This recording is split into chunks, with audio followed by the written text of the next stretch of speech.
বিএনপির চেয়ারম্যান তারেক রহমান বলেছেন, জামাতের পরিচয় একটাই, মিথ্যাবাদী। নির্বাচনকে সামনে রেখে নিজেদের স্বার্থ হাসিলের জন্য জামাত এখন মিথ্যাকে বেছে নিয়েছে বলে মন্তব্য করেছেন তারেক রহমান। এই বিষয় নিয়ে বিস্তারিত জানিয়ে নিউজ করেছে যমুনা টেলিভিশন। এই যে আপনারা এখানে যমুনা টেলিভিশনের নিউজ কার্ডটি দেখতে পাচ্ছেন, এখানে যমুনা টেলিভিশন নিউজ করেছে।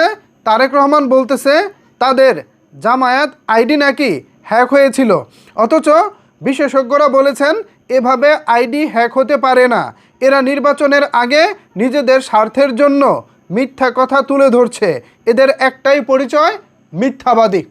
অর্থাৎ এখানে প্রকাশ্যে তারেক রহমান জামায়াতকে মিথ্যাবাদী বলতেছে।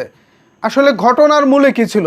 ঘটনার মূলে হয়েছে গত পরশু রাতে জামাত নেতা ডক্টর শফিকুর রহমানের টুইটার আইডি থেকে একটি পোস্ট করা হয়েছিল।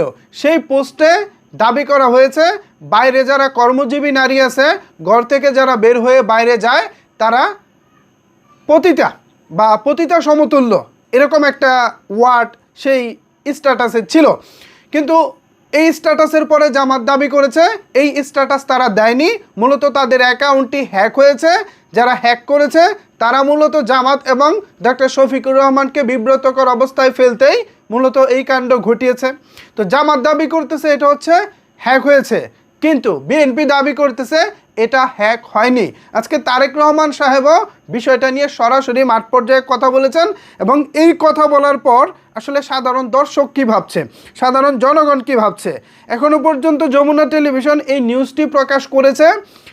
17 মিনিট হয়েছে। এই 17 মিনিটে এই পোস্টের রিয়াকশন পড়েছে প্রায় 10,000-এর কাছাকাছি। এই 10,000 রিয়াকশনের মধ্যে 5,000 মানুষ তারেক রহমানের এই কথাটিকে হাস্যকরভাবে নিয়েছে।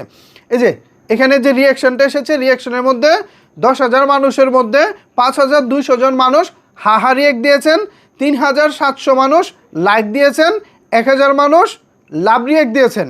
তো মোরাল অফ দ্য স্টোরি, মোট রিয়াক্টের মধ্যে অর্থাৎ 10,000 মানুষের মধ্যে প্রায় 50%-এর বেশি তারেক রহমানের এই কথাটিকে হাস্যকরভাবে গ্রহণ করেছে। এখন এই যে সাধারণ মানুষজন তারেক রহমানের এই কথাকে হাস্যকরভাবে গ্রহণ করতেছে, এটা কিন্তু তারেক রহমান সাহেবের ভেবে দেখা উচিত। তারা কি বলতেছে, তাদের কি বলা উচিত, জনগণ কি শুনতে চায়, এটাই তাদের বলা উচিত। কিন্তু এমন কিছু বলা উচিত না যাতে করে জনগণ তাদের কথাকে হালকাভাবে নেয়, জনগণ তাদের কথা শুনে হাসে। সিরিয়াসলি বলতেছি, বিএনপির যারা নীতি নির্ধারক আছেন, তারেক রহমানকে যারা বিভিন্ন তথ্য দিয়ে সহযোগিতা করেন, আশা করি আপনারা এই তথ্যটাও দিবেন। এই যে হাসাহাসি করতেছে 10,000 মানুষের মধ্যে 5,000 মানুষ তারেক রহমানের এই বক্তব্যটিকে মানে জাস্ট উড়িয়ে দিয়েছে, এটা কিন্তু কম সংখ্যা নয় ভিউয়ার্স। একটা পার্সেন্টেজ যদি হিসেব করেন, 10,000 মানুষকে যদি আপনি 100 জন করে হিসেব করেন, 100 জন মানুষের মধ্যে 50 জনই তারেক রহমানের এই বক্তব্যটিকে হাস্যকরভাবে নিচ্ছে। আমি মনে করি এটা আরও গুরুত্ব দিয়ে বিএনপির ভেবে দেখা উচিত। তাদের কথা শুনে দর্শকরা কোথায় হাততালি দিবেন, লাইক দিবেন তা না, জনগণ সেখানে দিচ্ছে হা হা রিয়েক্ট। কেন এরকমটা হচ্ছে? আর তারেক রহমান যে দাবিটি করেছেন জামাত মিথ্যা বলতেছে, এটার সঙ্গে আসলে আপনারা কতটুকু একমত, কি ভাবছেন আসলে আপনারা জানাতে পারেন আপনার মতামত নিচের কমেন্টস বক্সে। ধন্যবাদ সবাইকে এতক্ষণ আমার সাথে থাকার জন্য।